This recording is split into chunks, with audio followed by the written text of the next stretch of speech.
জীবনে হাঁটার পথে সবচেয়ে দরকার এক জোড়া ভালো জুতো।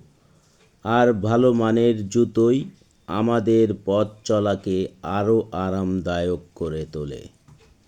তাই আজকে আপনাদের দেখাচ্ছি বিভিন্ন ডিজাইনের জুতো, শিশুদের থেকে বড়দের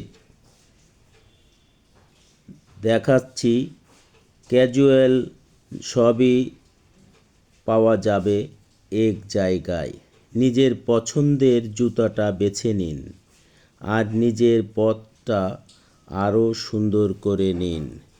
ভালো লাগলে লাইক, কমেন্ট, শেয়ার দিয়ে পাশে থাকবেন, এটাই আপনাদের কাছে অনুরোধ। আরও ভালো কিছু আগামীতে দেখানোর জন্য চেষ্টা করব। আল্লাহ হাফেজ।